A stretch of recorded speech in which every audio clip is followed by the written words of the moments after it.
So, hey everyone, welcome back to Rebecca's Colouring Arts and Crafts. So, I just wanted to do a book review today of Mirrorland by Carole Johnstone.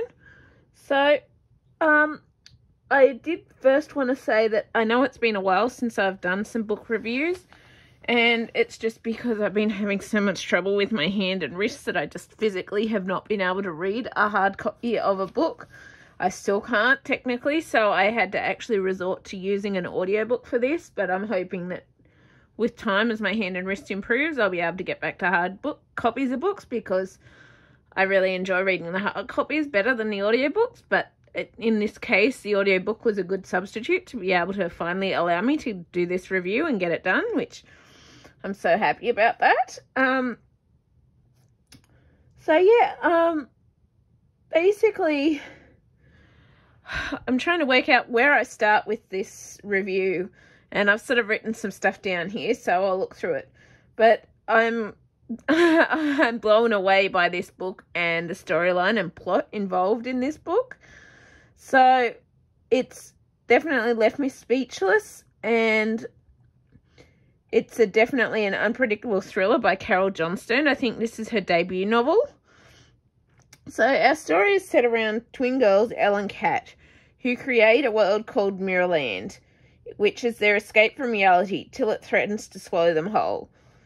12 years later, and Kat has moved to California, whilst Elle's married to Ross, their childhood friend, and is now living back in their childhood home that they previously escaped from.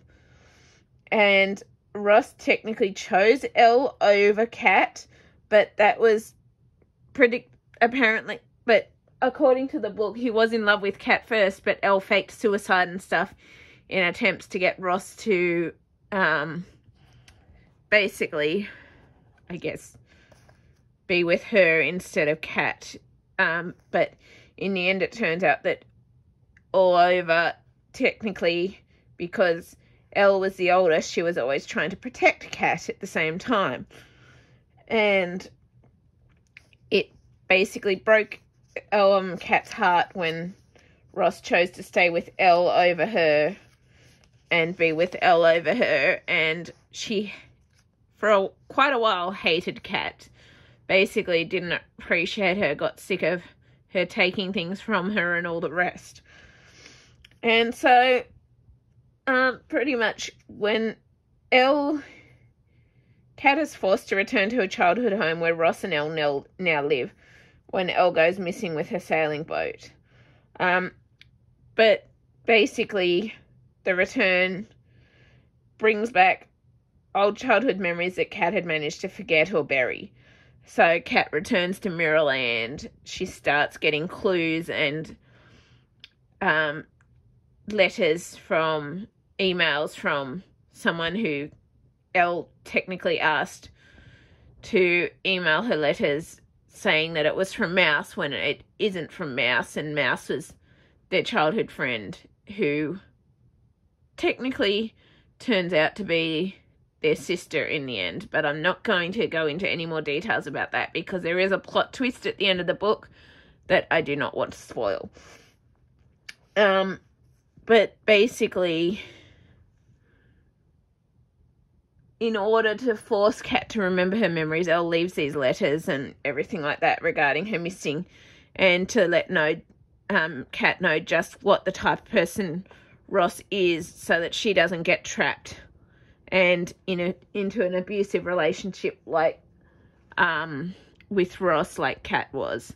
So basically, like Elle was. So basically, Kat is trying to save Elle still, and technically what Ross does is he doesn't want them to leave him the way that his mother left his dad, and so he drugs them and all the rest of that sort of stuff. But yeah, I don't want to spoil any more about that ending by revealing that to you. But basically, Elle goes missing in her boat. The police detectives are investigating it. They end up finding the boat. They say it looks like it was scuttled. They find a body. The body is apparently a match to Kat, because her and Elle are twin mirror sisters. and they're rare and special. And then the police basically come to the house to arrest Ross for falsifying information and not giving them all the details and stuff like that, and end up finding Kat drugged, and after Ross had attacked her and all the rest. And so Ross ends up going to jail for basically killing Elle, and his abuse on Kat and all of that sort of stuff. So personally, I don't want to go into too many more details about the story from here, just because I don't want to spoil it, and I personally believe that this story is best to jump into not knowing too much. It's definitely a surprise, definitely keeps you on edge, definitely keeps you looking forward to more, and I really thoroughly enjoyed it, and I hope you will too if you pick it up. I couldn't recommend picking it up more. I would definitely recommend it.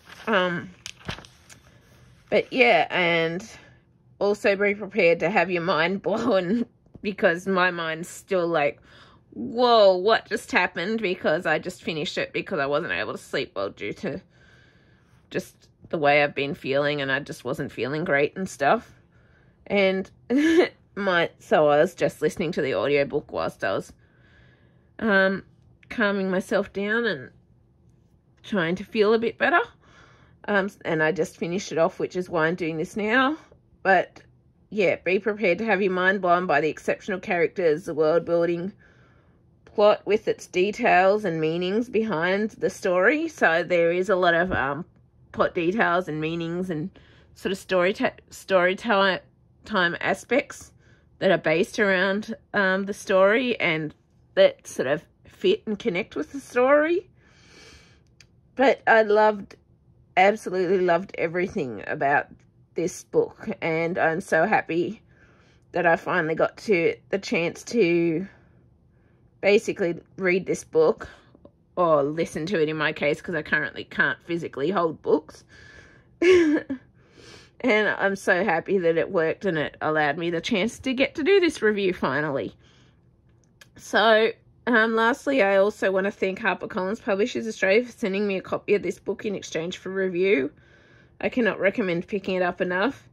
And if you enjoyed this book review, please leave a like, subscribe, and comment, as I always love hearing from you, and will respond as soon as I possibly can. I hope you have a great day and evening, and happy reading, and yeah, I will see you later. Bye.